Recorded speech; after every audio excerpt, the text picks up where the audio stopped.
Welcome to the Behind the Shield podcast. As always, my name's James Gearing, and this week I have an incredibly powerful episode for you. Jennifer Hunt Murty spent over 20 years as a paralegal before founding the Ocala Gazette, one of our local newspapers. And she has become an incredibly important voice when it comes to pulling the curtain back on deficiencies in our community, especially in the first responder professions and prisons. So in this conversation, we discuss a host of topics, from her journey into the world of law, what drove her into the world of journalism, the pervasive decline of first responder professions when leaders are not held accountable, our 911 dispatch center, uncovering the deaths in our jails, and so much more. Now, before we get to this incredible conversation, as I say every week, please just take a moment. Go to whichever app you listen to this on, subscribe to the show, leave feedback, and leave a rating. Every single 5-star rating truly does elevate this podcast, therefore making it easier for others to find. And this is a free library of well over 1,100 episodes now. So all I ask in return is that you help share these incredible men and women's stories so I can get them to every single person on planet Earth who needs to hear them. So with that being said, I introduce to you Jennifer Hunt Murty. Enjoy.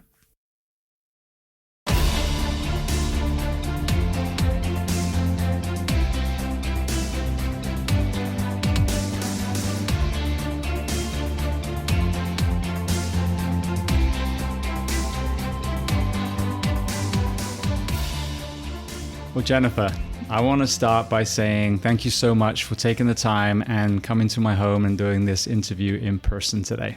It's an honor. So for people listening, if they were to find you in your normal, habitat, where would they find you? Where on the planet? Ocala, Florida. I am a journalist that pretty much works out of my home, but you can find me all over town. Pretty much. I think that's how we met, is at an event. And I'm grateful to have people like you that I can call when I'm delivering journalism on public safety, as a sounding board. Absolutely. Well, we're going to take a deep dive into that. I want to start at the very beginning of your journey. We were talking before we hit record, and you've got a very kind of uniform-centric kind of ladder as far as your family tree. So tell me where you were born and tell me a little bit about your family dynamic, what your parents did, how many siblings. Okay. I was born in Washington, D.C. My parents met on an airplane coming back from the Vietnam War. And they got married and had 3 children. But it was very difficult. My father was he was a Marine in the 1st Battalion. So they were called the Walking Dead. He did 2 tours. He came back with severe PTSD. As a child, I realized something wasn't right. He was always kind, but there were things that didn't make sense. And I know it was really hard on my mother because my father was a loving, kind person, but there were just certain things, like he couldn't stay in the same place very long. He was never violent towards us, but if somebody else got in his face, So in time, they ended up splitting, and my father is still alive and still struggles quite a bit. His father was injured in World War II, invading Italy. So there's generations of dealing with PTSD and the effect it can have on a family. So I'm very sensitive to also what first responders go through with their family units and dealing with all of it. I've had some World War II veterans on the show, and the way they were received in the 40s versus the way our Vietnam generation were could not be more opposite. And every single Vietnam vet that I've had on the show has said the same thing, spat on.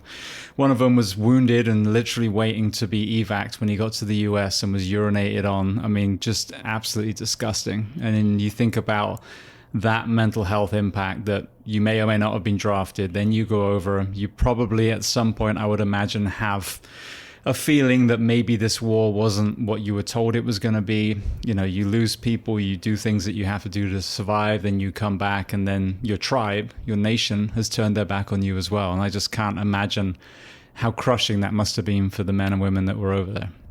My dad was 17 and his parents had to sign for him to go. So he volunteered, and then volunteered for another tour. He had survivor's guilt, he told me later. But when he did come back, he entered law enforcement in Washington, D.C. He was a K-9 officer. So I think he did that probably for about 5 years, and then it was just too much.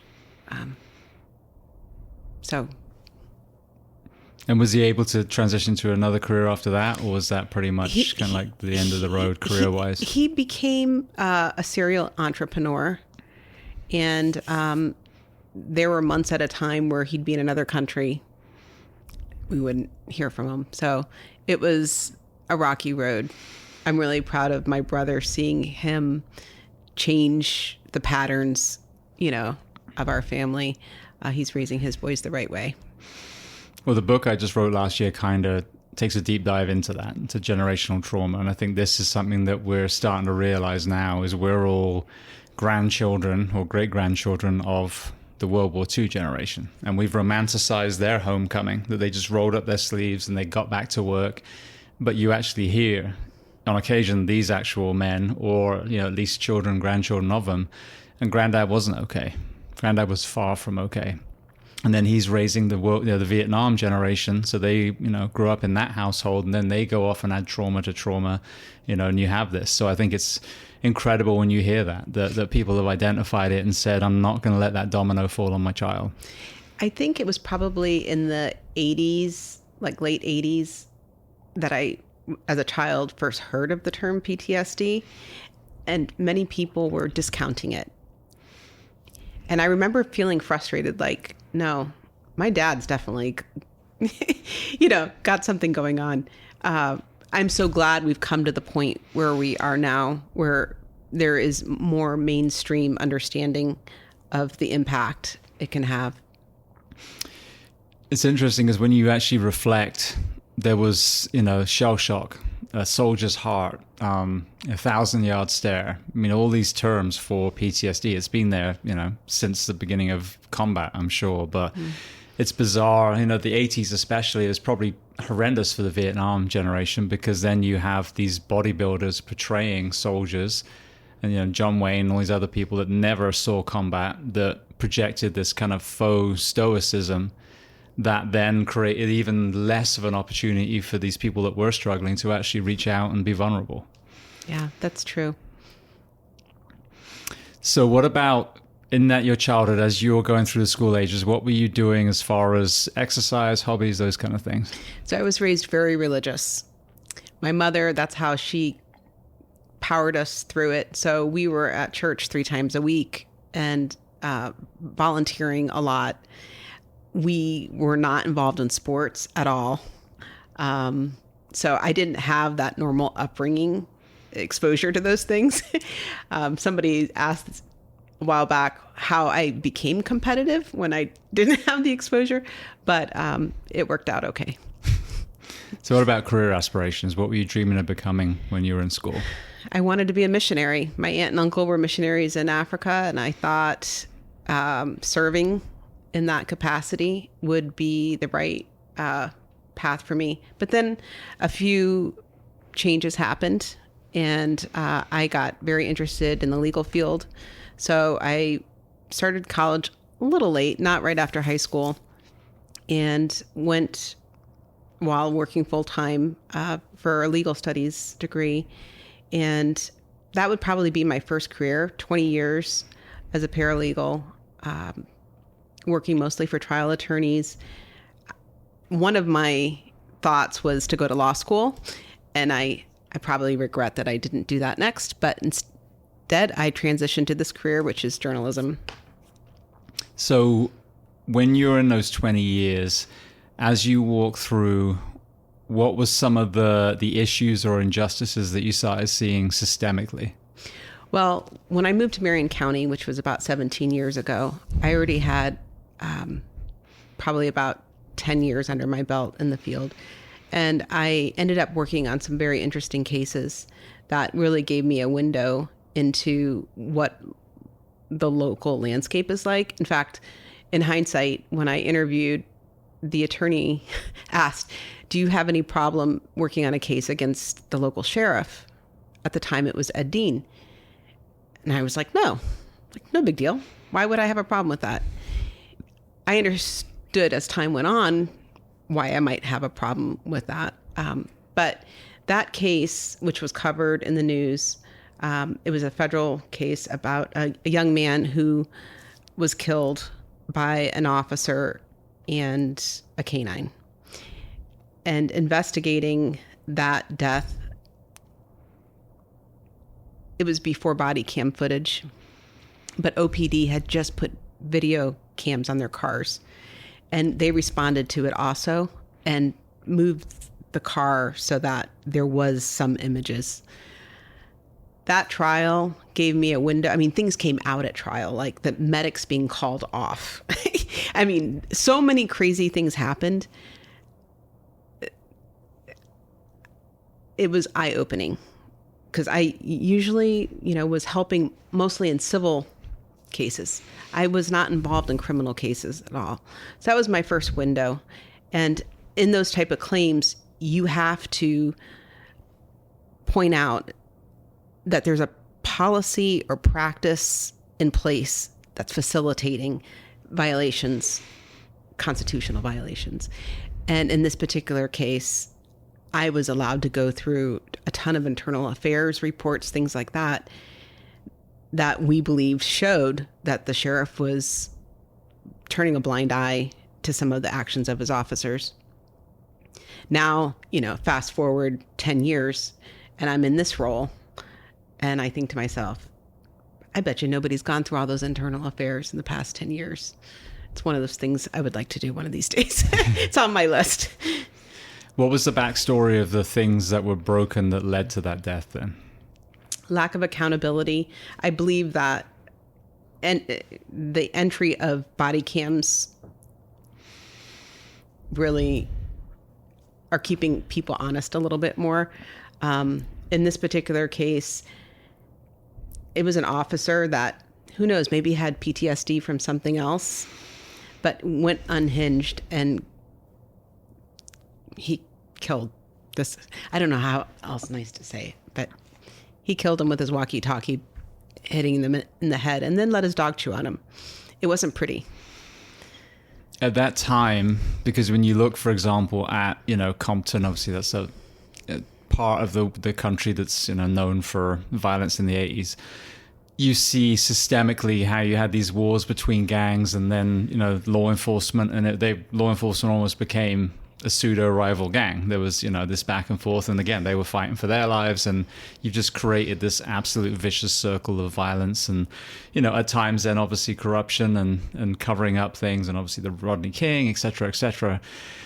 When you look back at that time in Marion County, what was the other side of the coin? Were law enforcement fearing for their lives a lot, or was this an isolated incident in an otherwise not too dangerous part of the country? I'm glad you used the word gang, because I would have hesitated to use it. I think that at the time, crime wasn't very bad in Marion County. I think that there are just possibly then and now a group of officers that are just a little more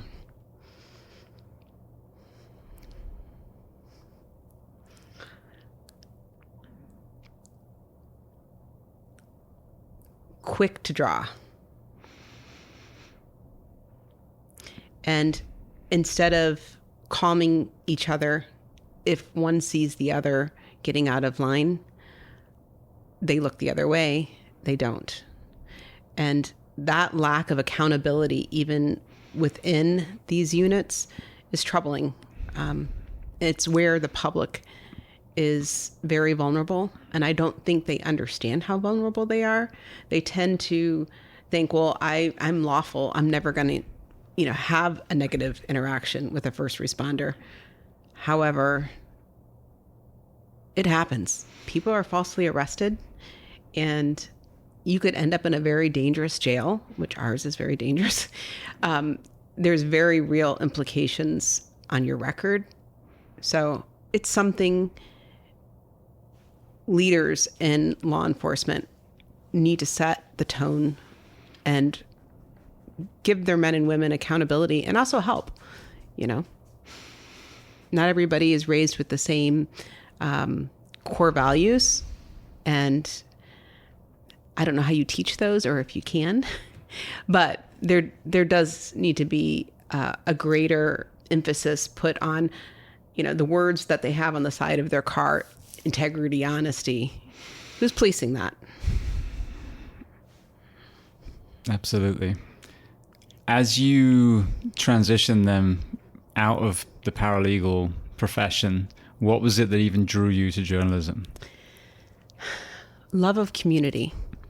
I moved to Ocala during sort of a hard time because I was having maybe a crisis of faith. I told you I was raised very religious, and I was leaving what I had done. I was 32 years old. I was leaving what I pretty much based my entire life around. End of a marriage, and I'm living in a town I really don't know that many people. And I have to say, this town gave me home.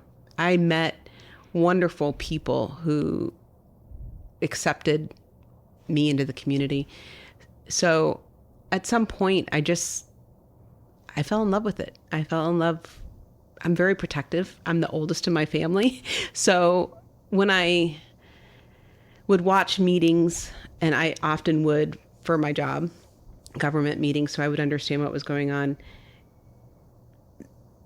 needs, particularly related to infrastructure, kept arising. And when the local newspaper started laying off journalists, it really became acute for me. Like, there's not that many left. This is not good, because it's easier than for them to hide things. And so I started doing research on what it would take. And here we are. 5 years later. I can't believe we've made it 5 years, actually.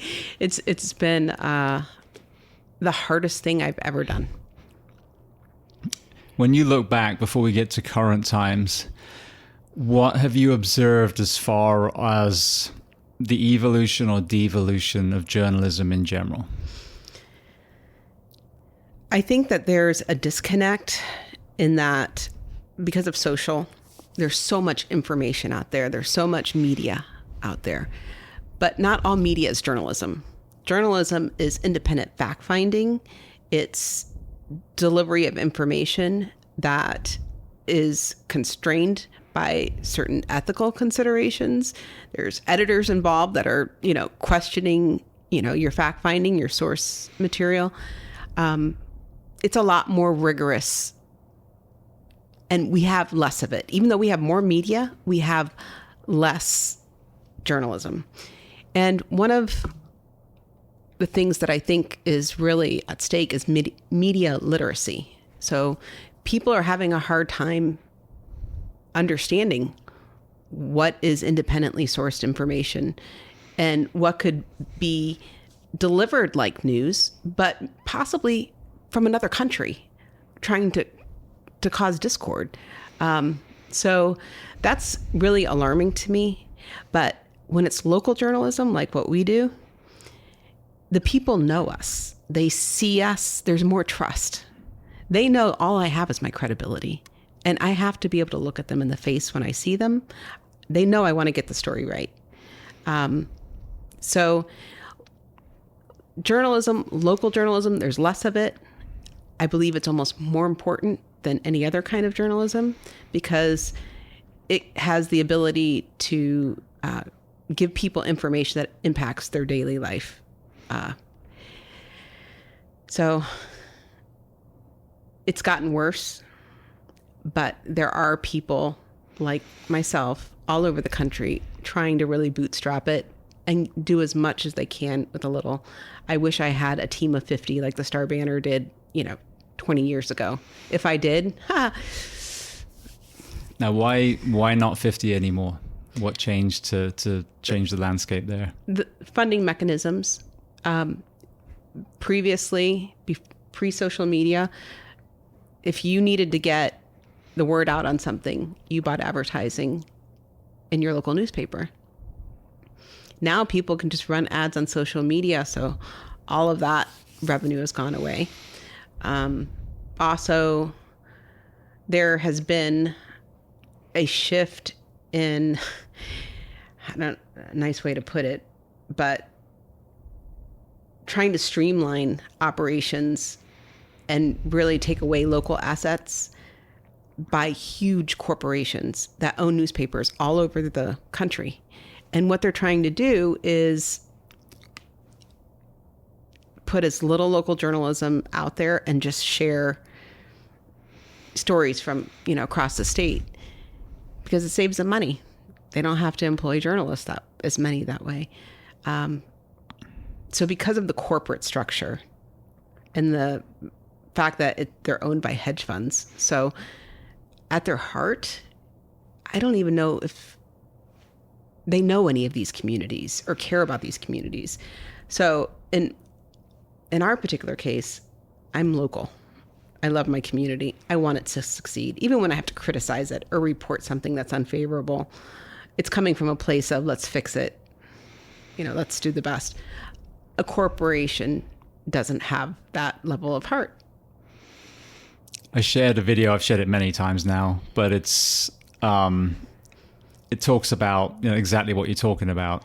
And there's all these clips. It starts off with 1, then it goes to 2, then it goes to 4, then it goes to 16, and the screen gets bigger and bigger, and the people get smaller and smaller. But it's all these news stations from around the country supposedly talking local news with the exact same script, and it's like Orwellian. It's just terrifying. But it really underlines the fact that, like you said, there many times there isn't journalism. It's just it's television. And I've said this, Fox, CNN, these two groups of people will argue about their opposing news, and it's the same exact blueprint. That's not news.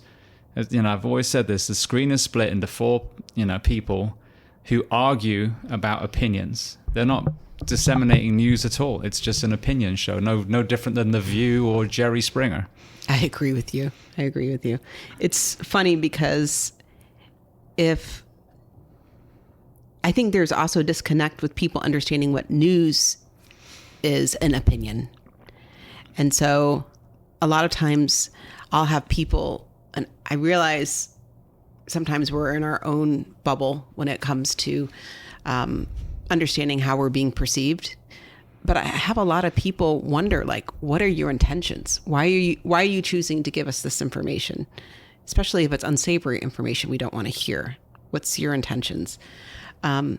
So I'm trying to get out and talk to the community a little bit more about that and tell everybody, hey, you have a problem with a story. You're wondering why we focused on it, why we're putting it out there. Call us and ask. We'll give you all the background, the months it took, to get the information together. That's something you can only get with local outlets. And I'm hoping that there will be a resurgence and people prioritizing. I had a guest on the show, Larry Doyle, who was a really trusted journalist back in the 70s, 80s, 60s, 70s, 80s, I think.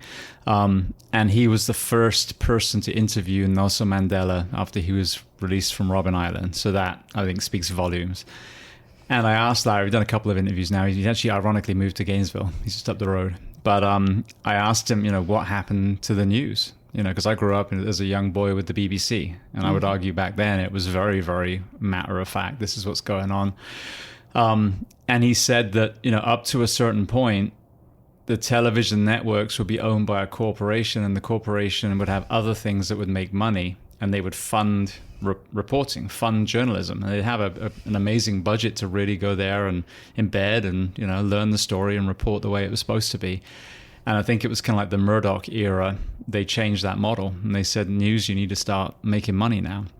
And that's when you start getting these clickbait stories. And if people could just understand that the only purpose that those shows serve now is to make money with the advertising in between, it would open their eyes, So there's, if there's kindness and compassion or whatever it is, if the story wraps up and you're not glued to the TV to watch the Tide commercial that's coming up, they're not going to have the same, selling stout. But if I get you angry about Trump or Biden or vaccines or masks or whatever, and you're going to wait for the commercial break to hear what, again, a screen of 4 assholes has to say about it, then, they can sell this advertising space. So this is what's so nauseating, is it's not news. It's purely, economics. They're just making money. Clickbait is a pet peeve of mine. I get really annoyed when I see my colleagues at other outlets reducing themselves to using it. We see it a lot with law enforcement having their own channels, through social, that they put through a lot of clickbait that lacks context. And frankly, I believe my position, it hurts the community. But at our paper, that's something that we do a little different. We are not reporting on everyday crime blotter content. We are trying to examine more the harder subjects, the policy, the financial implications of getting our community what it needs. And it's funny, when I started this, I had editors tell me, you need to write for like no higher than a 10th grade education. And I just disagreed with that. So some of our stories are long and people complain, but they never complain that we didn't give them all the information. Mm-hmm. So I would rather be thorough, if anything. Well, the other thing I see now is this kind of narcissism in some of these, especially in law enforcement, these sheriffs, where all of a sudden, again, we're back to the Jerry Springer show, and they're saying this outlandish things. And again, no context and no conversation of, well, why is there so much crime in my town? And how can we proactively stop some of these issues? It's just, if you come, it's like, some cheesy 1940s Western. You come in my town, I'm going to draw out my 6-shooter. And so where the F does that come from? Because it's ridiculous to watch. It's hard to be on the receiving end of it. When they, particularly the sheriff's office, when they host press conferences, I've had him call my reporters' questions stupid. He's cursed at the reporters in the room. He violates his own policy, his own code of conduct for his own deputies, the way he addresses people.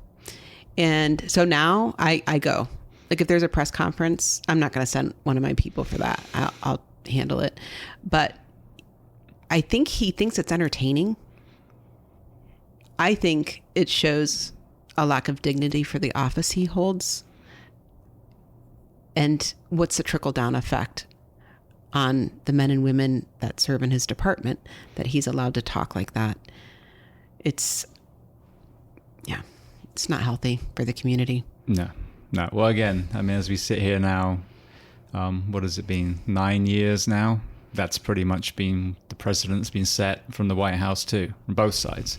That yes. You can just talk to people that way, and whether it's, I'm going to tell you to stay at home until I can tell you can come out, and you just wear your mask and shut up, or it's this other side of the circus where you got the same thing. And it's funny because I've made this comment many times. Back in the day, being president of the United States or prime minister of the UK was kind of a big deal. Something that, people would dream of doing. Now it's something that parents say, I don't want you anywhere. Do not copy these people. And now we've got these, members of law enforcement and other people that are copying that like some, ridiculous parent that acts like an a-hole, and then their kid starts copying, and I wish these people would be professionals. We wear a uniform for a reason. Like, you're expected to rise above all that, ridiculousness, and instead they're just playing the same game. And this is all going to come crashing down, and they're going to look, well, they're not even going to look anything. They're going to be replaced if they're going to talk like that. That's hopeful. I like the idea of replacing one or two, but it's funny because even though they act that way, even though they will yell at my reporters, whatever the case may be, I still have to keep open lines of communication. And if the sheriff called me right now and said, Jennifer, I need to talk to you, I'd say, James, I got to go. I'd say, bring him over here. The three of us can chat. I doubt it. I doubt that would happen. I've met him. He used to be at my son's school events all the time. Yeah. And I'll get into my personal experience with Marion County and the lack of leadership. But anyway, I'll let you carry on. But even though we have knocked heads on a few subjects, I want him to succeed. It is in my community who I love and serve that he do a good job. All of them. I want all of them to do a good job. So it's frustrating that, to be on one side of the abuse, but on the other end, having to, show grace. I hope he changes his mind and actually sits down one day. Mm-hmm. Or maybe the wrong person is in that position. Yeah. Because you want that position to succeed. Yes, you're exactly right. I want the position to succeed. Thanks for the correction. Yeah. There's a quote in Band of Brothers and say, you salute the rank, not the man. Yes. And I've encountered that so much. Yes. I mean, they're all human. They have the same frailties and I mean, different maybe, insecurities, family trauma that they're bringing to the role. And I try to give a little grace, understanding that, but when it hurts public interest, it's a different type of reporting then. Mm-hmm. Yeah, and for me as well, obviously, serving the public, but also when we're losing so many first responders. Like when you are literally burying your own people, like in the Firesides case, I mean, numerous suicides, and you're refusing to do anything differently, that's when I'm going to take my filter off and just say what needs to be said. Because if these deaths aren't moving you to, go to the ends of the earth to find solutions, then again, you're in the wrong position. I'm sorry. Yeah. I think that we don't have conversations enough about the cost of public safety infrastructure, and that includes the human element of it. Staffing hours, which you have really done a great job shining a light on, is just one element that impacts their personal life too. So if we could have conversations of, okay, we really want to support our first responders, but we're all going to have to pay $100 more on our tax bill so that we're staffed at the right rate, let's quantify it some way. Because I think if the public did have a clear view of like a level of service that they wanted and they were given the price tag for it, I think they would come through. But that's not how the conversation goes. It's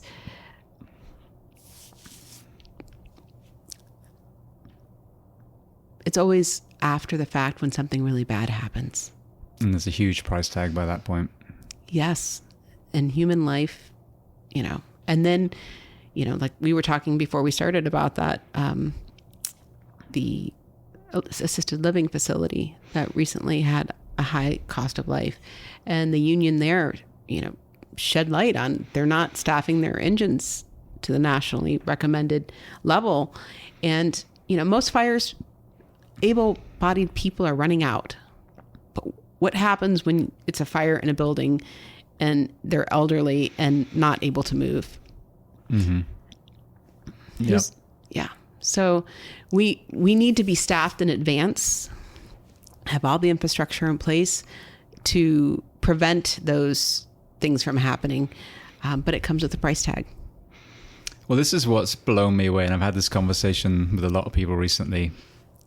I don't understand because, like I said, I never rose above the rank of firefighter. I have a bachelor's in sports science. I am not, elite in any of these areas.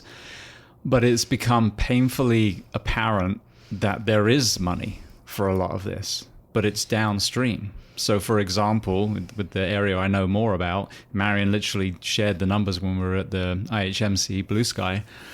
There are millions and millions and millions of dollars being wasted on overtime, millions on lack of retention, kids that they train and then they go work for another agency, workman's comp claims, medical disability payments, line of duty death payments, the lawsuits. Every time an engine hits a vehicle or whatever, there's, hundreds of thousands there. And so I don't understand why the financial gurus of City of Ocala, Marion County, whoever it is, aren't going to those agencies and saying, what is going on?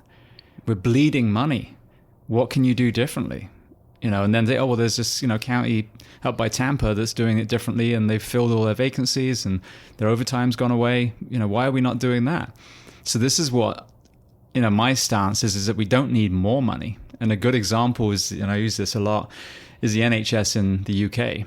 When it was fully staffed and fully funded, you have this system where then it motivates you to make the nation healthy. And we were. When I was young, there was a lot of, retrospectively looking at it, a lot of great health initiatives.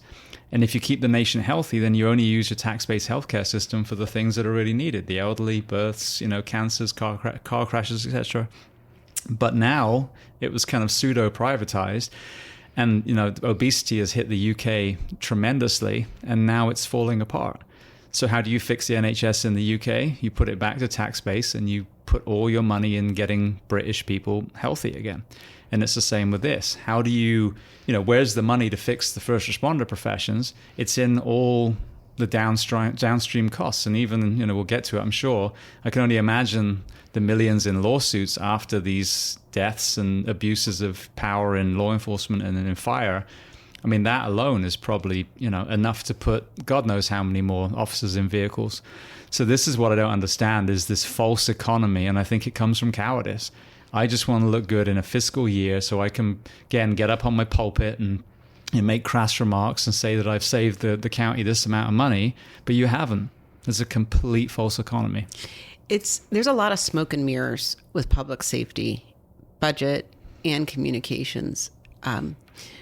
The local sheriff, he recently did a staffing study, and said he needed hundreds of more deputies than what we have, because we've grown so much in Florida and in Ocala.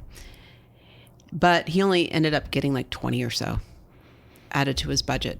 And he framed it in such a way that the county commission, thanked him for being gracious and not asking for more. But at the same time, what does that mean? I mean, that trickled down in response times, which the sheriff's office provides no accountability for. I've asked for studies on response times in Marion County from the sheriff's office, and they tell me there's no reports. They can give me individual CAD reports on calls, but there's no analysis on how long it's taking them to get to calls. I find that unacceptable. That's insane, because I've always been held to those standards. Well, fire's different. Fire, they have nationally recommended times to be out the door. They keep track of it more because they're having to move assets all over a county to, address it. The sheriff's office isn't sharing any of that. And yet they work from the same CAD the fire department does. And if I call the fire department and say, I want, a CAD report for every call on this day, I can get it. The sheriff's office says they can't print that sort of report, which to me is a lie and disturbing, because the amount of power we give them relies on truthfulness, and that has really gone away. And why I believe we need journalism so badly for the sake of the public, because the public doesn't know how to figure that out. So how do they know to demand more? How do they know when they go in the voting booth what the level of accountability is? Most people only become aware of it when an incident happens to them, and then it's too late usually. They're like, wow, I wish I would have known about that. Mm-hmm. I hate when I hear that, because it's like, read local news. But well, that's exactly what happened to me. So when my son was in Liberty Middle School, he had been going through some, struggles. I'm divorced, and in the other household at that time, there was kind of a poor relationship between my ex and who she was with at the time. And yeah, it was kind of, again, that domino effect. It was coming out with Ty. Not to mention, again, our divorce wasn't just that solely, but this little boy was struggling, and he was seeing a counselor there. And I'm driving back from the station one morning, and he always, one afternoon, and he would always kind of call me and say, I'm on the bus, or text me, I'm on the bus, I'm off the bus, I'm home. Because it was that transitional period where he was able to, walk home safely in this neighborhood, but I still knew that, he'd made it. And I didn't get a text. So I end up calling him, and he's like, oh, Dad, the principal wants to talk to you. And so she said, oh, Mr. Gearing, I've got a problem. And with Ty now, I'll call you back and let you know what's going on. That was it. So I hadn't been contacted. I contacted my son, and they took the phone. I hear nothing. I think 20 minutes goes on, half an hour, and I call again. And they're like, oh, yeah, your son's been Baker acted. He's at the centers. And I'm like, what? So anyway, I go to the centers, which is now renamed, but, he had 72-hour psychiatric hold. Because, for someone that I know in my career is either, imminently dangerous to themselves or someone else. And this is a small child. I think he was 11 or 12 at the time. And come to find out that he had just been crying at his desk in the school. They'd taken him to the counselor, but the counselor had just left. And you had a principal and an SRO. And between the two of them, the end of the school day, they were like, well, we just want to go home, so we're just going to send this kid to the centers. I shit you not. So then I get there, and I'm just distraught. I mean, angry, crying, all that stuff. And so anyway, he was there for the full 72 hours, finally get him back. And I start diving into this. And then, I go to Marion, it's the same thing, sheriff's office. I need all the records of these children that are being sent, because while Ty was there, I saw other Liberty School middle schoolers. I'm like, how the hell are all these children being Baker acted? And this is a good school system. I'll give my, overall, it's been a great experience. He just graduated this summer. And so anyway, I spent like $100 and something to pull these files. And there's just pages of children, especially at that school, with this turd of an SRO and this turd of a principal. And they were just like a revolving door, tens and tens and tens of children Baker Act, month in, month out. And so it just so happens that I kind of caught the tail end of what was already being discussed, and it was post-Parkland, where all these schools had this knee-jerk and just send everyone to a psych unit now. They're probably all going to be shooters. Anyway, the legislation was changed, and if they had done what they did to my son now, they would both be behind bars. But at the time, I went to the school, and I went to the sheriff's office, and I told them, this is wrong, and they just blamed each other. And it was the most disgusting display of cowardice. And, both of those two people are still working in the sheriff's office and in the school system. What year was it? Let me see. It would have been about 7 years ago now. Yeah. And so, so I got to see this. And again, I'm a staunch supporter of, law enforcement. I've been side by side with some incredible people my whole career. Mm-hmm. So, as they say, the people that hate bad cops the worst of good cops. And it's the same thing with firefighters. Yes. So, but going back to your point, it was local journalism where I finally found this, and I had teachers coming out saying, thank you, we've got these kids whose parents don't even step up and advocate for these children while they're being Baker acted.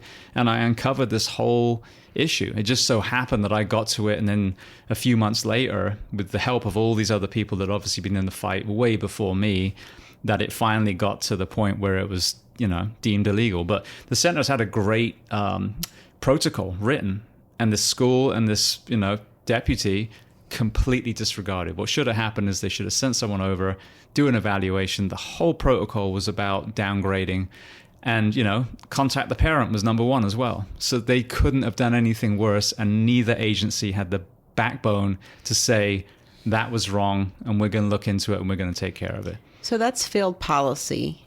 That it's interesting because on its face, it's so obviously illogical and counterproductive. So how did it get there? Mm-hmm.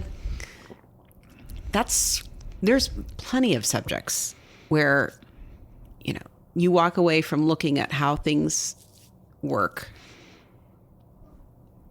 it's obviously not correct. It's obviously against national recommendations, but it's still happening. Why? I don't want to think it's because people don't care. Maybe they just don't understand how to address the issues of mentally ill students or adults. And so,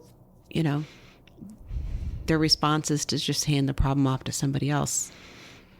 Well, in this case, though, they had a well-trained agency. And geographically, it's not far from the schools at all, where you just have the humility to say, okay, this is out of my scope of practice, over to you. But then again, I understand that there's also, this element where fire, law enforcement, EMS, were expected to kind of be pseudo, mental health practitioners, the same with the teachers. So it's really also about putting in strong lines like, okay, if this, if it's beyond this, don't try and fix this. Stop and call, the people that know. And I think there's, again, lack of leadership, maybe an arrogance to it. But, again, that's not even a dollar amount. But you think about the trauma that was caused in that school. Do you think my son ever asked for help again after that? Probably not. No. None of those children were ever, when they were struggling, ever going to put their hand up and say, I need help. And some of them, probably there's going to be a ripple effect to an overdose or a suicide, all because of the damage that those two people did. That's really sad. Yeah. So this is, going back to your point, though, this is why it's so important for this journalism, and it's so important for these voices and these conversations. Is it uncomfortable? Yes. But watching, this isn't politics, watching the cowardice to stand up and say what was happening in Gaza was wrong has really opened my eyes to one of the issues that we have in this country. If you can't look at that with tens of thousands of children through all the other things and then starvation and say, regardless of backstory and intergenerational, trauma and wars, that this is beyond a response, then you're a coward. And this is the problem. We got a lot of people in this country that beat their chests and think they're all cowboys. And when it comes to actually being courageous in leadership, they've got nothing. And so I think systemically, this is one of the reasons why we've seen some of the issues that we have. You got the rootin' tootin', sheriff or fire chief who's got their, stripes on their arm or their bugles on their collar, but they actually don't have the backbone or the balls to actually do that job properly. Yeah. It's funny because with Gaza, I'm not an expert on that subject at all, but I've seen what everybody else has seen, and it's like they're kids. Like, we got to draw the line of. But as much as the president loves to hate on journalists, he said, Israel, let the journalists in. They needed independent fact finders to report. I would love to see that type of attitude trickle down locally. And I do sometimes. In all fairness, I can give you an example, even Marion County Fire Rescue. They, as you pointed out, had a lot of troubles a couple years ago. They were, hemorrhaging people and having a hard time not only keeping their people, but having enough people to deal with the growth. So the department was very strained. They have made changes since then to improve, like policy changes about inter-facility transfers. They've increased the pay. They've done some good things. They still have a ways to go, obviously, including taking your good advice about work hours, but we won't go there. But after the suicides, and there were a lot of signs leading up to that time that things were not good. After the suicides, when we were looking at, okay, what's going on? How do we explain this to the public so that they can support it in the right way? I have to give Banta some credit. And I'm sure you're going to be surprised to hear this, but he gave me access.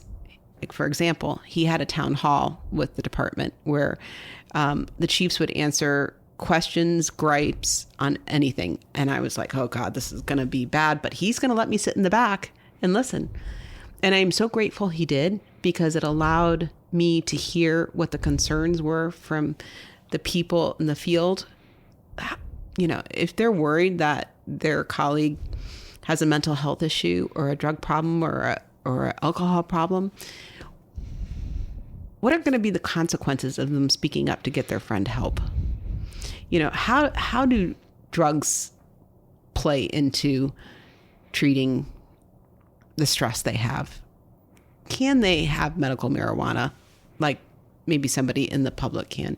All of those conversations allowed me to hear from multiple points of view and really impacted my ability to write carefully on the subject, because journalists usually shy away from talking about suicide very much, because studies show that it could actually influence more of them.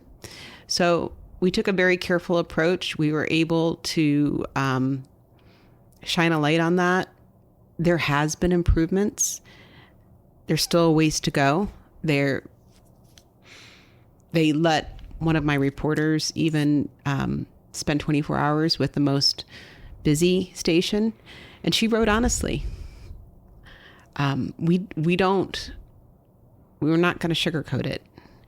The thing that I respect about our two fire chiefs is that neither one of them has ever lied to me, even when they knew the report wasn't going to be good.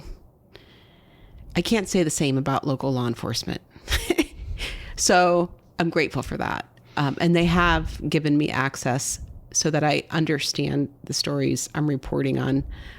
As far as infrastructure goes, understanding how the CADs work, all of that. But the people, the most delicate balance of it, they've also helped me understand the policy and the changes that they're trying to make. Unfortunately, it's in government, it takes a little bit longer than it should. That's seeing the departments that have changed. They just said enough is enough, and they changed it. So I kind of, when people say it's complicated, it's going to take time. Yeah, I mean, it might take time as far as, okay, this is going to be a 3-year transition like Pasco did, or 2.5, and actually came down to 2 because it was so successful that they shaved off 6 months. But, what, for example, I saw was IHMC. There was this fully funded, free deep dive into what was going on. Mm-hmm. These world of experts that work with, elite war fighters got in this room, and again, initially no one even talked about the work week. I had to kind of dip my knuckles in glass and be aggressive and say, okay, this is one of the things, let me teach you about how we work. Mm-hmm. And then by the end of it, all these experts are, well, that's obviously number one, is you got to go to this 42-hour work week. And that was 2 years ago. And nothing has happened. So this is what drives me crazy, is very few places in the country had that kind of thing gift wrapped and given to them. And you have also got a fire academy, the state fire academy in your county. How embarrassing is that you get class after class after class, and they don't want to work for the very place that they just emerged from. So those two, hand in hand, you can be a nice bloke. I'm a nice bloke, but I'd be a terrible accountant or a plumber. Right. I'm terrible with my hands when it comes to building stuff. So just because you're not a horrible person doesn't mean that you're actually, qualified to be in that position if you don't have the courage, especially after burying so many of your own people, to step up and say, today, enough is enough. We're going to make changes, instead of this farting around. Because I'm not only an advocate for the fire service, I'm a citizen of Marion County, and these lack of decisions affect their ability to rescue my family. I do see, since that Blue Sky report, improvements or I don't know if there are improvements yet. I haven't done a follow-up, but as far as treatment of that department, the ketamine treatment. But that's But I mean, that's new. It's new, but it's not affecting the core problem, which is that they're working their first responders to death, literally. And I have checked in not only with the chief, but with the fire union, and asked, are we still losing a lot of the senior people? and they've told me that it's slowed down, and that right now the department is actually a lot better balanced with experienced and new firefighters, which also is very important to the health of a department. You need the experience. There's nothing that can replace that. Mm-hmm. No, exactly. But even I had one of my friends who works there, and he's like, oh yeah, the mandatory overtime has gone down. And I was like, well, has the overtime gone down? Oh, no, it's still loads to sign up for. Exactly. So what happens in the fire service, and this is like you're talking about smoke and mirrors, is if I know that my friend who just had a child 2 months ago is going to get hit yet again, I'm going to jump on the grenade for him. If I was still there now, my son's 18, I'm going to take one for the team because I refuse to let that guy not go home to his newborn. So this is what you see skewing. It's they can move these cups around, but it's the same issue. So I was talking to Jonathan, who was there. He was the ketamine expert. Yes. And that's great, but that's a treatment for someone who's already broken. You know what I mean? That's the proactive solution. I agree. Quality of life is really important. And when it comes to their quality, I think their personal life needs to be as chill as possible since their job is intense. Mm-hmm. So if you're a member of the public and you just got in an accident, you want that medic you want him showing up alert and ready to help you. You do not want him exhausted or worried about how he's going to keep his lights on because we're not paying him enough, or his wife is angry because he got overtime and they had plans. You want him focused on you. And so the public owes a duty to first responders to look after their quality of life. I sort of frown upon our state leadership touting that they are pro first responders by giving out signing bonuses and things like that, when they are leaving at the feet of our first responders societal problems that they're providing no resources. So it's almost like they're paying first responders for support while they sweep things that they don't want the public to see. They don't want to see that DCF, Department of Children and Family Services, doesn't have the resources it needs to take care of the vulnerable. They don't want the public to see that they have next to no mental health resources. And so these people are arrested and put in jail when they need treatment. Well, because the mental health facilities are all full of middle school kids. You've got no space. Yeah. So I feel like they use first responders to sweep away these societal problems because they don't want their voter base to see them. And by doing that, they make the job of the first responders more dangerous. Yeah, I've always said the same thing. So switching now to the other side of the conversation, because I could not agree more. I mean, are the right people in the right leadership positions? I would argue no. But when you have an officer involved, whatever, there's never a conversation of, firstly, how many hours have they been working by that point? Have they been forced into mandatory overtime? Are they exhausted? Is their marriage fallen apart because they're not there? What level of training have they had? Were the fitness standards upheld? So you've got all those, but then you never hear, well, what are we doing? Society-wise, what are we doing to create so much crime on the streets? Because you go to Oslo or Lisbon, there aren't gangs everywhere. There isn't homelessness all over the place. Addiction has been, Portugal, for example, they decriminalized addiction. And now they have almost none. They have some, but minimal compared to the rest of the world. Very proactive solutions. So, this is the other side. And even just operationally, the fact that we send out a single human being in a cop car to a call is insanity. And I've asked people, because I'm not a police officer, but just from a layman's point, knowing, being a martial artist, knowing that, the force multiplier element of having two people and that impact on, the officer involved shootings, the excessive use of force, all these other areas. If you've got two people, you're not going to have as many people run or fight you. It's just, common sense. But that takes, again, more investment and more pulling people into the world of law enforcement. But if you're going to cut their legs off every time they make an air quotes mistake that was probably, again, a ripple effect of the systemic issues that you have, then what's dragging anyone into that profession anymore? And then you have this recruitment crisis, and then it's just getting worse. I think there's one area where, yes, they're working a difficult job with not a lot of resources, and mistakes are going to happen. They are. Yeah. They're going to happen. Okay. We don't want them to happen, but they are. So we'll give, remedial for that. But the part as a journalist where I feel like there needs to be more accountability is when there's clear signs that they have issues about truthfulness, in keeping policies that are meant to protect the public. That's where I'm like, okay, not a lot of grace there. And unfortunately, in Marion County, we have officers that have been promoted to levels of supervision that were on the state attorney's Brady list of like, I can't put him on the stand because he's got an honesty problem. Really? Oh, yeah. And so he, this one who recently was allowed to resign, left the sheriff's office, went to OPD, was elevated to sergeant, continually had problems turning on his body cam.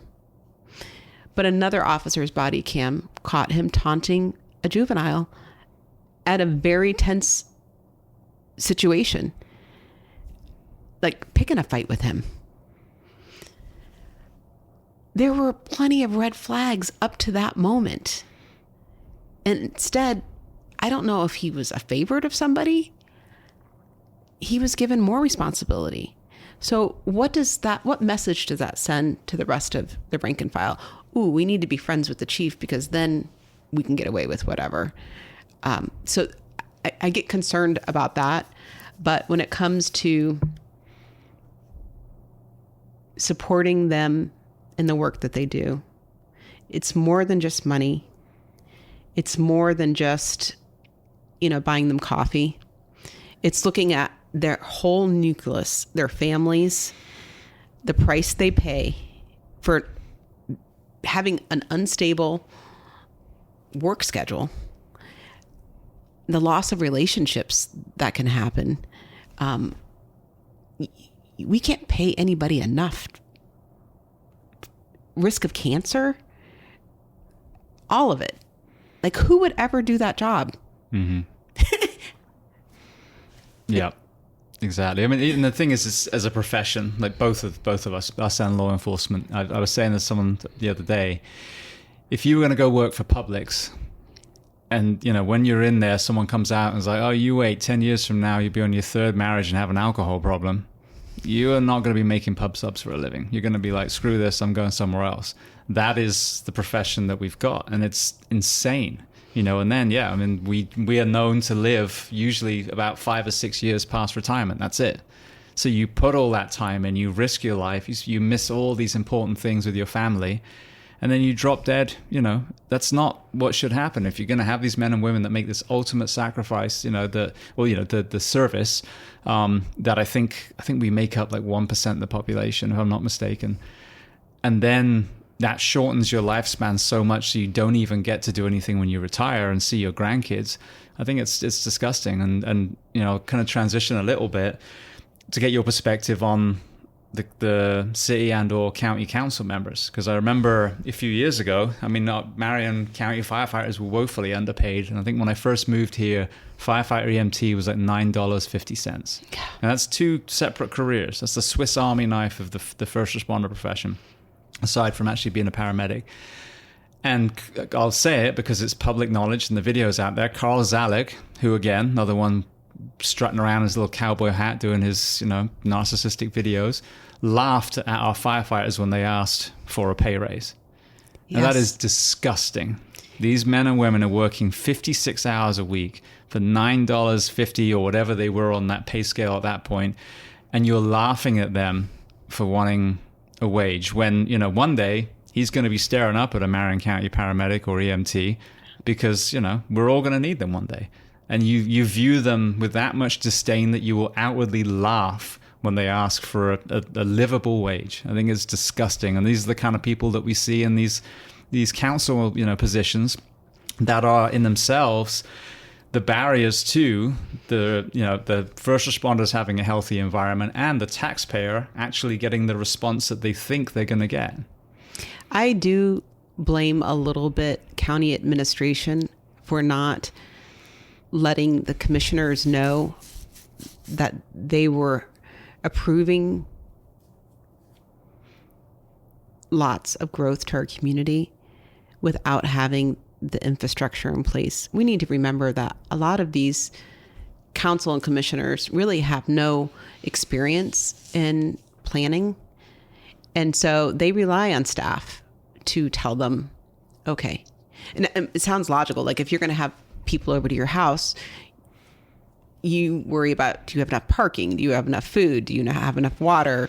Do I need to rent porta potties? Like, it's just logical stuff. But for some reason, when it comes to public safety, for a while there, because of the economy, they would say, I think it was about 8 years, there were no pay raises.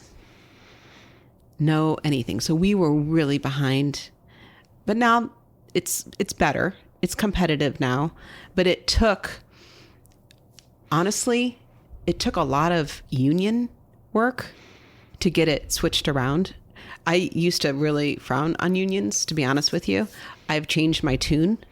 I used to really be offended with some of the things that they would do to promote their candidates, because it was not always the most ethical means. But when it came to this particular issue, they had to push back against Zalek and endorse other candidates against him. I can't believe he's still there, honestly. He's up for election next year. And he's already served 16 years. I'm surprised somebody in the fire department alone doesn't say, okay, I'll do this next. Mm-hmm. But something's better than nothing. He has come around a little bit. Could we have better leadership? I think so. I think his track record shows that he doesn't have a grasp on what it takes. And it's funny that you bring up those videos. I haven't reported this yet, but it's an example of how government can really force a certain narrative.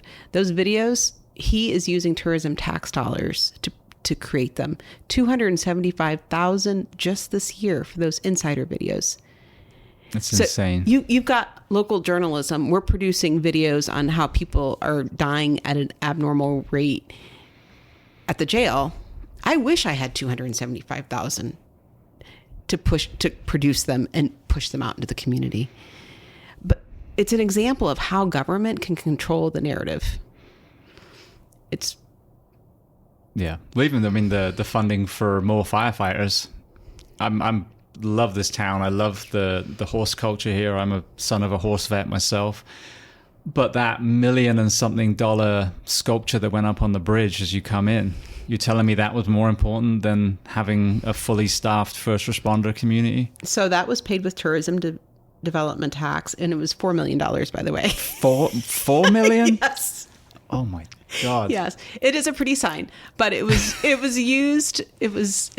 paid for with the bed tax, which the people that are visiting that would need to call 911 if they had an issue and have local first responders deal with them. You're dead on right. You're dead on right. And actually, it's not just them. It's anybody who is renting even month to month. Technically, is supposed to be charged the bed tax, mm-hmm. which burdens the poor. So that's a whole other subject. Well, you mentioned the jail sense, so let's talk about that. And it's, again, even further away from my understanding. I'm a huge, again, advocate for any proactive programs. I've had the supervisor from Bastøy prison in Norway on a couple of times, and there are so many incredible models that vastly reduce recidivism, because I mean ultimately the goal is to not fill our prisons. And then you look at here, we have a lot of private profit-based prisons. We have workforces that are working for corporate companies as prisoners for pennies. So behind the scenes, obviously there's some a lot of things that we, the average taxpayer, don't realize are going on, and a lot of models in other countries that are far more effective than the way we do it now.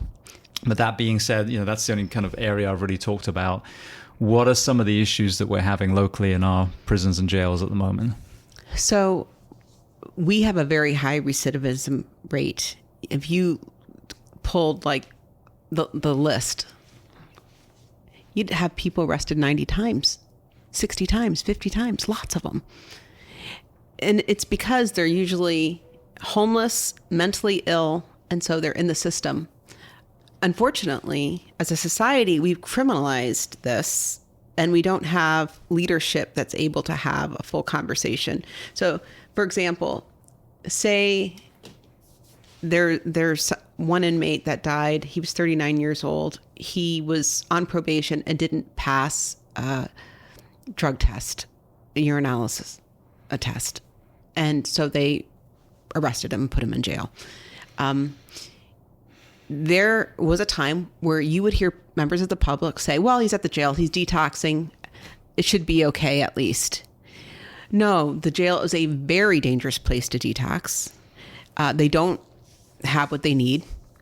And this particular young man ended up becoming very sick with meningitis while he was there.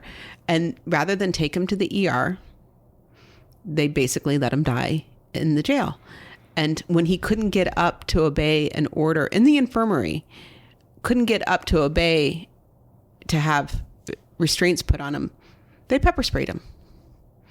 Like the day he's dying because he can't move. So this is just one story. It's not isolated. And so what happened, the reason we started investigating is we were really focused on the mentally ill. And this one press release comes from the sheriff's office that acknowledges there was an in-custody death of a man named Scott Whitley.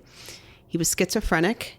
He was held. This is not what they told us in the press release. In the press release, they made it sound like there was he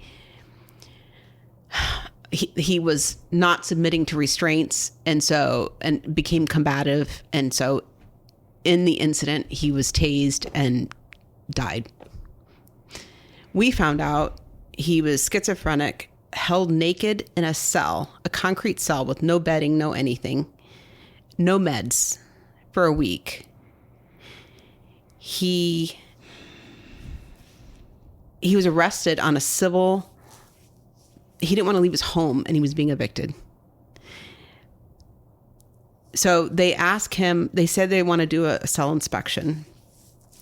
And in that interchange, 6 guards beat him. One has a taser by his neck and the other by his groin. 27 times they tase him. Oh my God.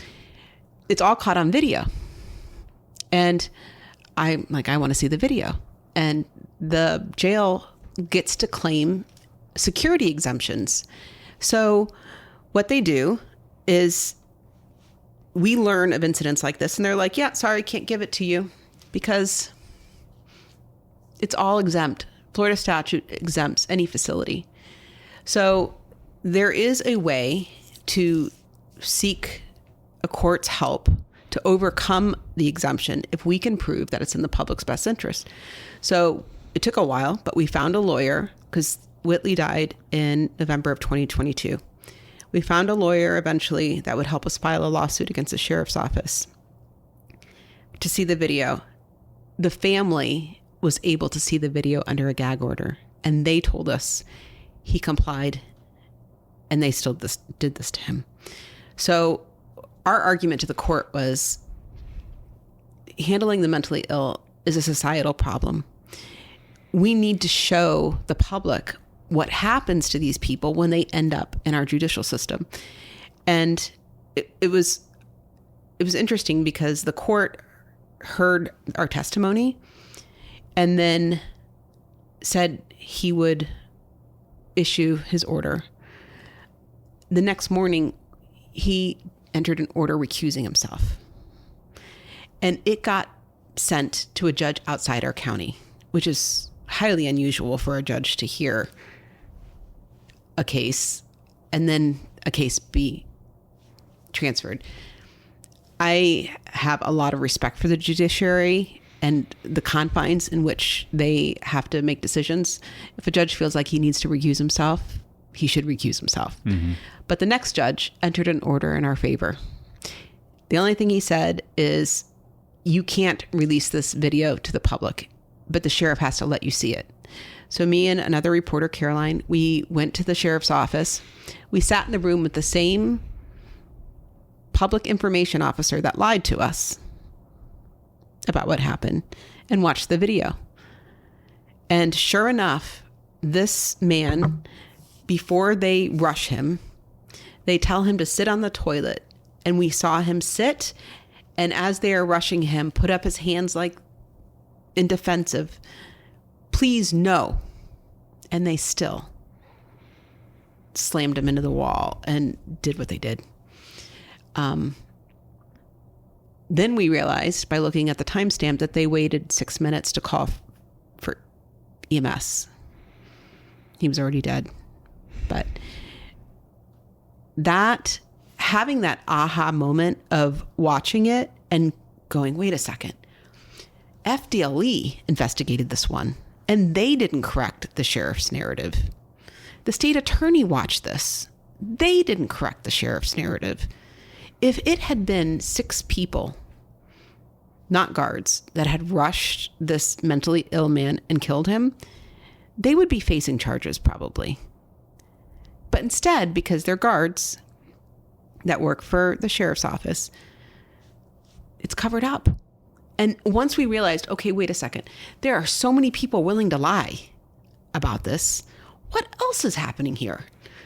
Like, it even surprised us. So we asked the question, can we have all of the incident reports for in-custody deaths? I think we got like 27. Oh my goodness. Within a time frame of just a couple years. And so we reached out to FDLE and we asked, can we have the in-custody death reports that the sheriff's supposed to file? Well, they had 17. And then we asked the state attorney's office, how many in-custody deaths have you investigated? Basically, they had investigated none. All they gave us was 3 FDLE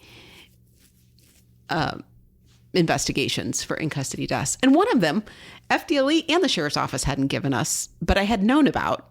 I just didn't know how to get to. So I was grateful. But tracking down how many had died, we learned that even though there's this federal in-custody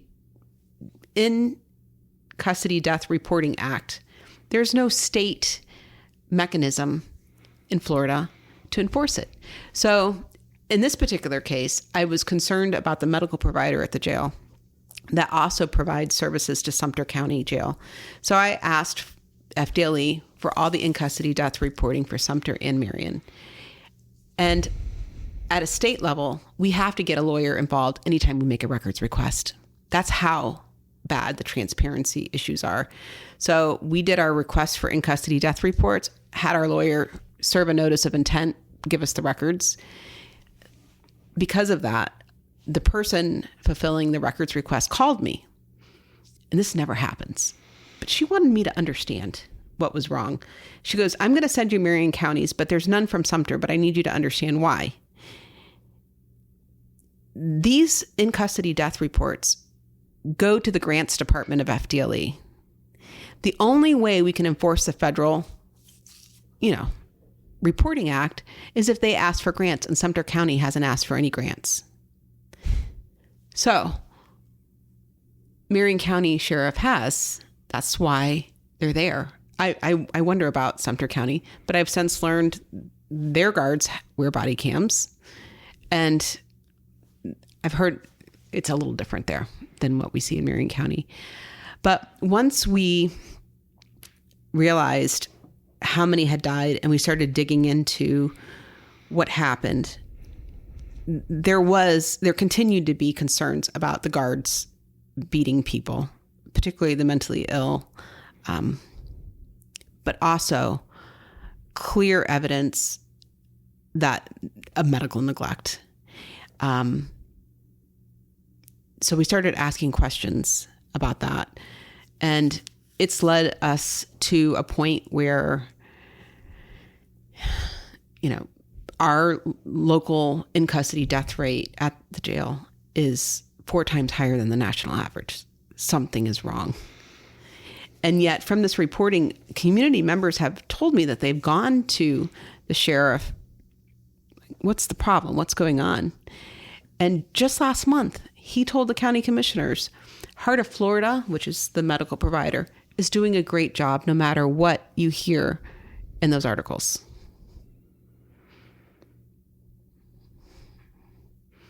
What do you say to that? Like, who's in denial? So what we're trying to do is bring it in front of the public as much as possible. And really, what my hope is, there's a federal cause of action it's called Mundell. It's where you can prove that there is an agency has created a policy, facilitates a violation of people's constitutional rights. You should not be tortured in a local jail waiting for your day in court. If you're epileptic, you should be given your meds. I mean, we're talking real basics. And yet that's what's happening at the Marion County Jail. It's horrible. One whistleblower rose up around this time, a nurse. She was the medical liaison, unsworn, at the sheriff's office.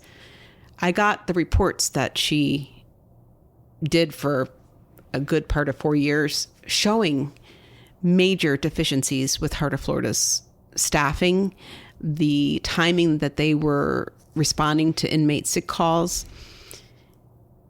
Instead of fixing it, they fired her and didn't rehire anybody else to do the monitoring. So for the past year, since August of last year, all that reporting went away. And so a new major was put over the jail. So I was hopeful. I'm like, maybe he'll fix things. So I asked the new major for an interview. I'm really hopeful for his success. I want to hear the things you're going to do. He declined. So at that point, we're like, there's no compliance reporting. We know people are still dying. We need to go to the public now, because wrapped up in all these exemptions, they're able to hide what they're doing. So we did. We did a call to the public. We need families to step up. We need inmates that have been abused this way to give us medical authorizations so we can review the records. And that's where we are now. How is the capacity in the jail, and then what about, again, the demand for people that work in the jail, as far as is it a high turnover, et cetera, et cetera? So the sheriff, during the last budget meeting with the commissioners, did say that they did have some changeover. I can see somebody decent not wanting to work under those conditions. But they had a new batch that they were going to graduate.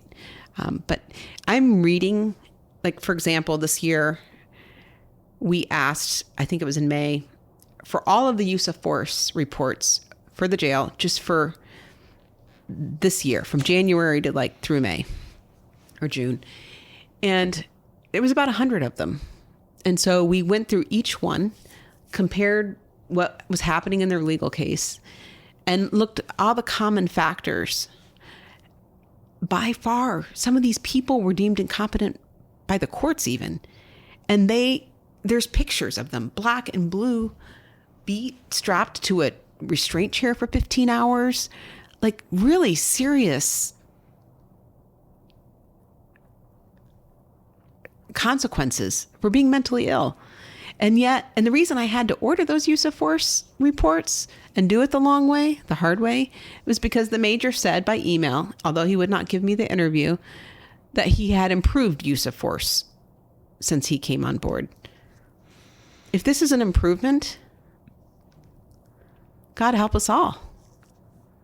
So now we're trying to figure out, how do we report on that, because these people are still living and we want to somehow protect their dignity.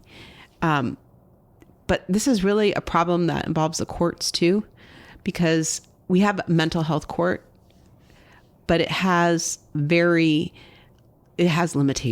The person has to be compliant, willing to be part of the mental health court. Some of these people they're just not able. They can't have any violence associated with their charges.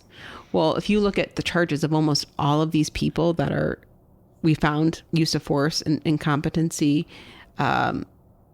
proceedings on, they're charged with felony of like battery on an officer. And it might have just been a scratch, but it's charges that keep them from ending up in the mental health court. So there's all these limitations, and then nobody providing oversight for them. The judges aren't getting all these incident reports to know that the person they're waiting on a hearing for is being beaten because he's not getting his meds, and they don't have the facilities to take care of them. So it's really a sad situation. So what we're trying to do is educate all these different supporting agencies like the court system.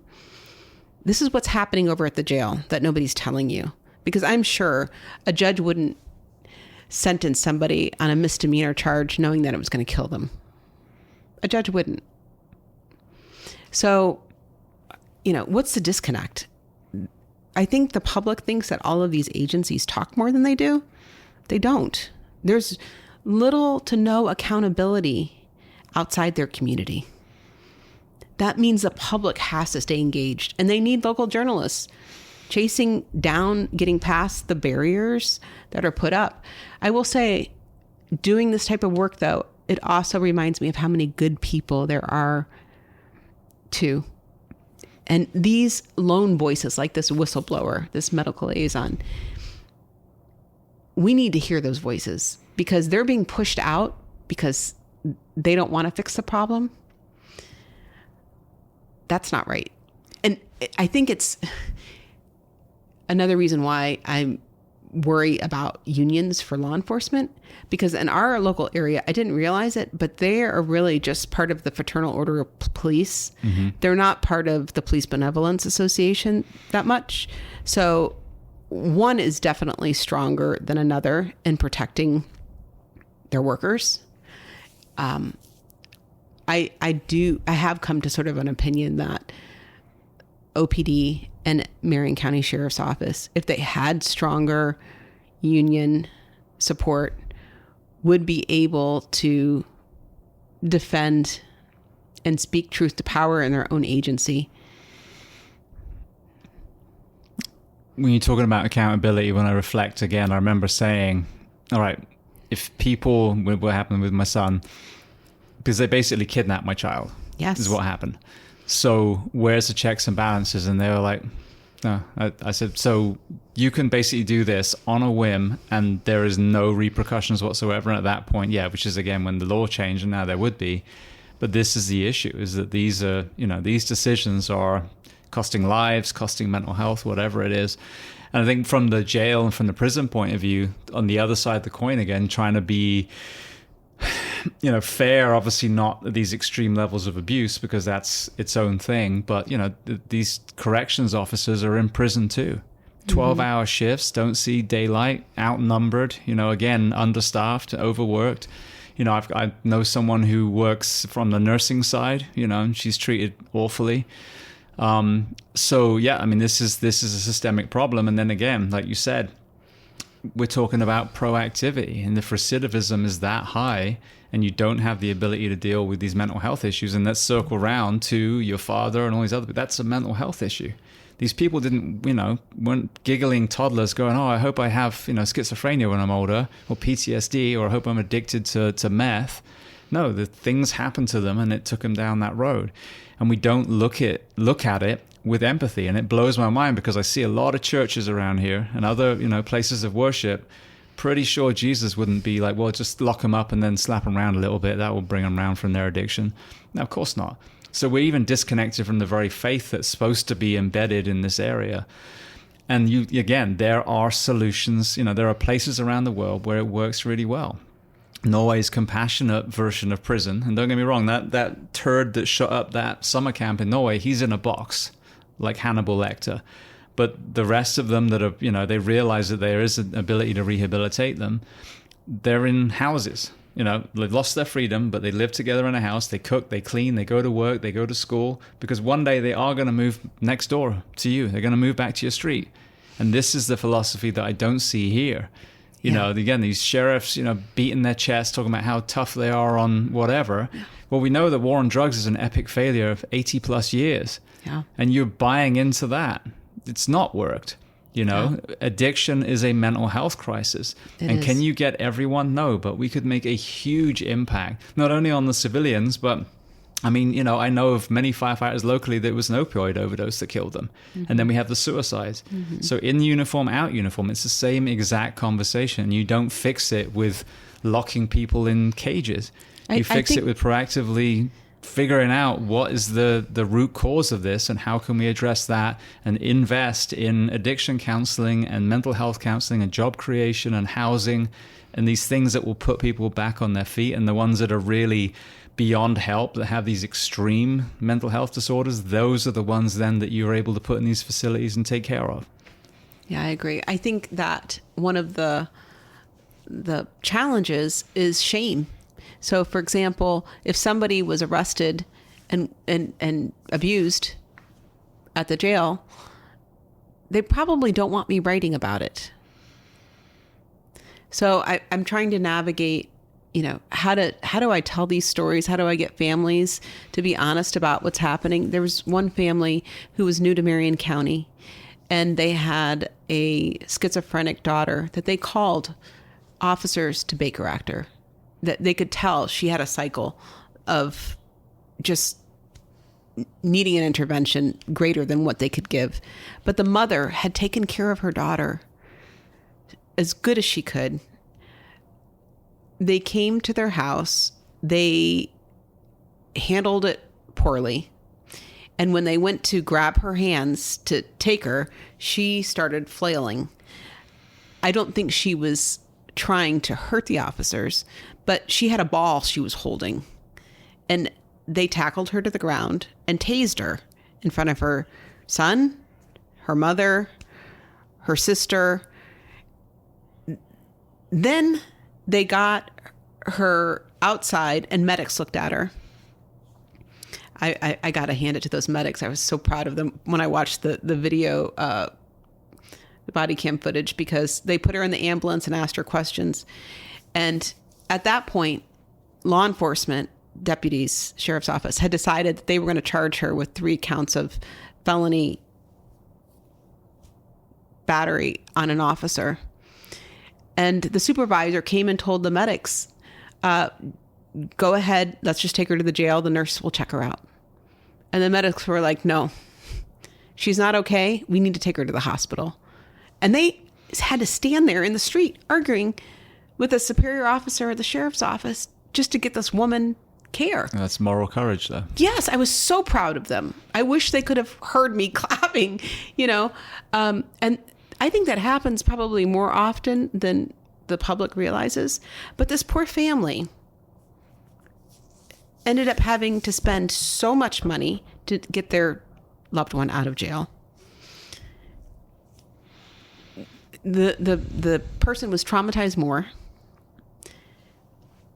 Certainly, we have to have a better system than this. She wasn't a criminal. She wanted her ball. Yeah. I mean, even some of the people I've had on the show that are first responders that also have special needs children. You know, I mean, and they're educated. And I was kind of late to the education on this one. I was pretty much out of my career when I started having these conversations. But, you know, the Down syndrome, you know, men and women have a very high tolerance for pain. So if they're presenting, you know, like they're in discomfort, there's probably something really wrong. You know, autism, you know, you've got someone who's autistic and now, you know, they're pulled over by law enforcement.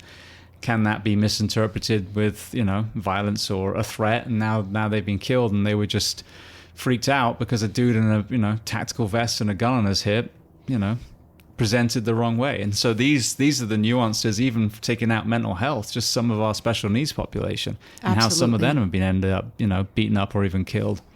Absolutely. And these families are now afraid to call for help. They're afraid to call for help. That is dangerous because some of these people are dangerous. Some of them, you know, need to be forced to take their meds, but their families are trying to protect them. And that's really a societal problem. Like, how do we support the families trying to take care of special needs folks that need interventions on a regular basis? And in that particular case with this family, when they arrested her instead, because after the hospital, she was taken to jail, the sheriff's office went on Facebook and bragged about their arrest of a woman who committed battery on law enforcement, not giving any of the context that the family had called to Baker Act her, and that it was literally a scratch. I don't even know if they can prove that she scratched the officer. At some point, when you're trying to protect the public, sometimes you're also needing to protect the public from themselves. And I'm sure that's a really hard mentality, like a switch, you know, but we need special training. We need maybe people that are specially trained doing those calls instead of law enforcement, maybe. Something has to change. Yeah. Well, it goes back to what we were saying. Sometimes, yeah, we're put in a place where there should be maybe, you know, a mental health practitioner. And in our profession, for example, you know, we have this combative patient, then we're able to tie them to the stretcher and then, you know, give them drugs and calm them down, you know, but we're not fighting them. We're not punching them in the face. But yeah, there's other times where, you know, you're able to de-escalate or, you know, maybe avoid it in the first place just by the way you present and you understand these kind of, you know, whether it's a special needs person, whether it's someone with a mental health presentation.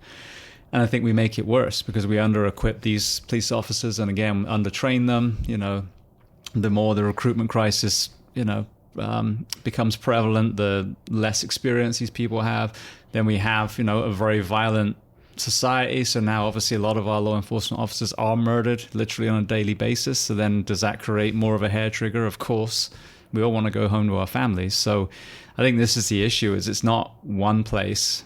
You know, it's all these tiers, you know, whether it's the citizens themselves understanding what our first responders do, whether it's, you know, how we treat our own homeless and addicts. And, you know, again, no toddler dreamt of becoming in a gang, you know, joining a gang or becoming an addict. Like, why are we not looking at it with that compassionate, you know, Buddha, Jesus, insert your profit here lens on society? Mm. And then if we are going to ask these people to put on a uniform and mitigate everything else, that we've got to get behind them, fund them, give a work week that's healthy, but absolutely put that bar high where it should be.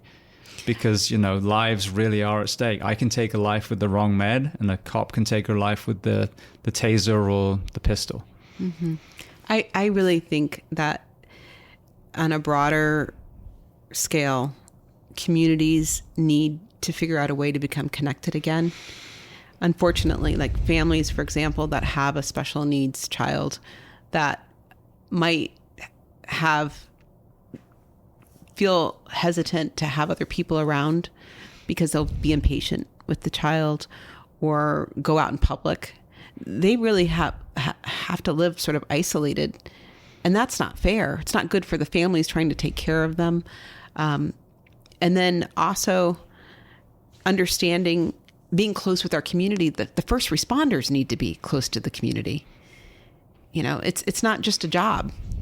I think that there is efforts, and I would like to compliment particularly OPD on that. I do think they are doing more community outreach.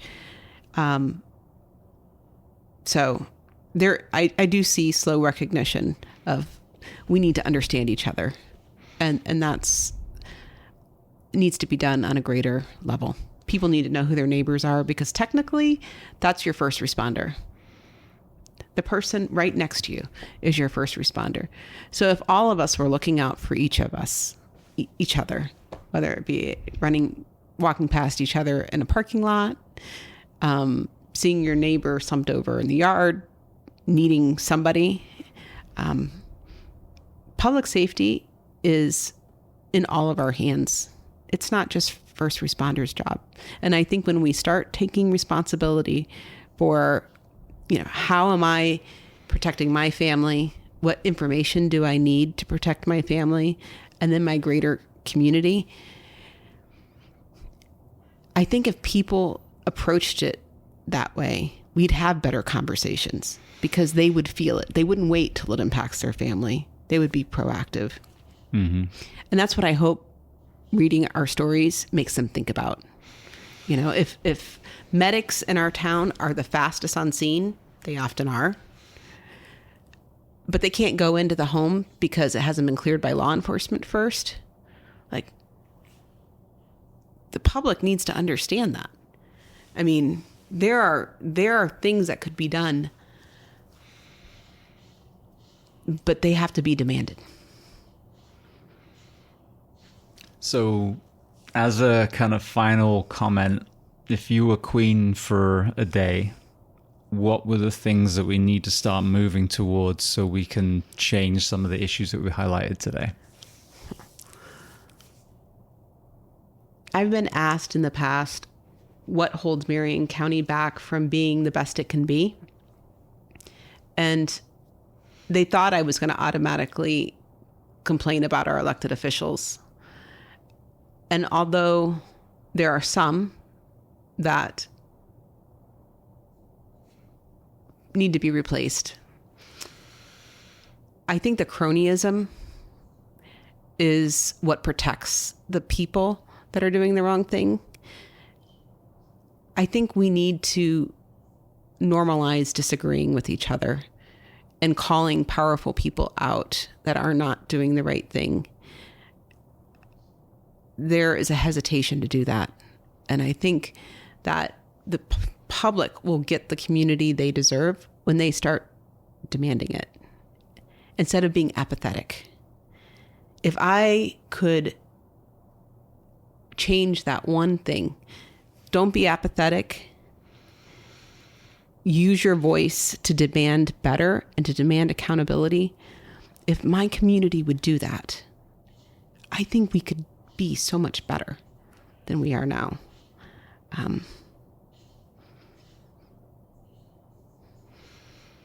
I think that's, it's such an important perspective, and it's underlined by the pandemic. I've just had a conversation with a guy I've had on 6 times now, a strength and conditioning coach. He's originally French, lived in the US for a while, and now he's in Brazil. But we're talking about the pandemic and the impact that it had on the nation's physical health, mental health, and then even the fitness industry, like all the gyms that were destroyed when they shut everything down. Mm-hmm. And that was his thing. It's like, okay, now we're 3 years plus later. Where's the accountability? Where's the reflection on what did we do right? What did we do wrong? Who lied to us? Who told us the truth? What was the good advice? What was the bad advice? But again, there was no outcry for that. There was no public saying, we need to change things so that when another virus sweeps through the planet, that we're more prepared. And that involves, everything from putting real food back in schools, PE programs, bolstering, sports and arts, and pedestrianizing downtowns and all the things so that you can learn from what happened before and make it better.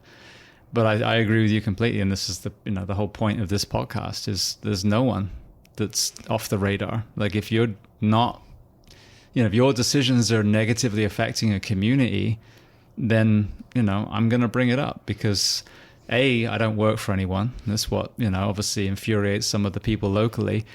But B, if it's wrong, it's just wrong. Whether it's Gaza or first responders losing their jobs because they didn't have a vaccine, or, talking about underlying health conditions during COVID, whatever the thing is, if it's wrong, it's wrong. And this is the point, is that there are many things that we could do so much better. In Marion County, I just see the sprawling, businesses, and we've got WEC and all the housing going everywhere. There's no reason why we shouldn't be able to fix this, these issues, if there's all this industry coming, all this tourism coming. So, but the only way we're going to do that is if people are, complacent and turning their heads, and someone's going to have to grab them by the cheeks and straighten it back up again. And how do you do that? With exactly what we're doing now and with what you're doing. Yeah, but also our elected officials being honest about the problems. Instead, they send out press releases constantly self-congratulating themselves for, and it creates a disconnect because the people feel like, wow, it's so great, then why is it so bad for me? Mm-hmm. Well, I've said this, people to really understand, if people listening this and haven't heard this for the first time, we were talking about, for example, the fire service, that your delivery of service has got worse and worse and worse. It has. And, up till very recently, the rescue that should have been available to protect your family was being paid by a hospital to transport private patients to a different hospital and unavailable for you. Then where's your tax refund? Mm-hmm. So this is the thing with these elected officials, is they're not telling the taxpayer that the average collective age on that fire engine of experience might be 7 years total between 3 or 4 people, where it might have been 70 years, 10, 20 years ago, that, the closest station now might be 2 stations away because, again, they're off doing something that they shouldn't be doing for some private entity. All these different areas that the person is not going to be able to make it up the stairs because they lowered the hiring standards and that person, is extremely overweight and unfit. These are all pertinent things, but we're not telling the taxpayer that. I am. Oh, I am too. Yeah. Of course. I am, because people need to understand when they move to a neighborhood, they need to, how close are they to a fire station? And in my case, I live in the county, but I'm a half block out of the city's district. If my house is on fire, the city's closer to respond. And thank goodness there's interlocal agreements that would have them respond. But then it depends where my call went also, if I'm calling from my cell phone. So there are so many aspects, so many variables that. Absolutely. Well, for people listening, whether it's related to some of the issues that you brought up and people wanting to reach out specifically with their own experiences, or just in general, where are the best places to find you online and the paper? Sure. We publish at ocalagazette.com, and I'm easy to reach. My email is jennifer@ocalagazette.com. I am very open to hearing, whether it be from first responders. I can hold confidence, but if I need to know something, please reach out and tell me. Members of the public that are suffering in the community for lack of services, maybe for either the mentally ill or, to your point, students that are being caught up in our juvenile system, please reach out. Those are all issues we are trying very hard to get to the bottom of and put faces to if we can. I believe journalism can make the community safer. So, well, I want to thank you so much. It's been an amazing conversation. I think that podcasting obviously isn't true journalism, but it's a really interesting medium to bring people on, that have that information, that have that expertise, and help disseminate it. So it's been a phenomenal conversation. I want to thank you for being so generous with your time and coming on the Behind the Shield podcast today. Thanks. I appreciate you.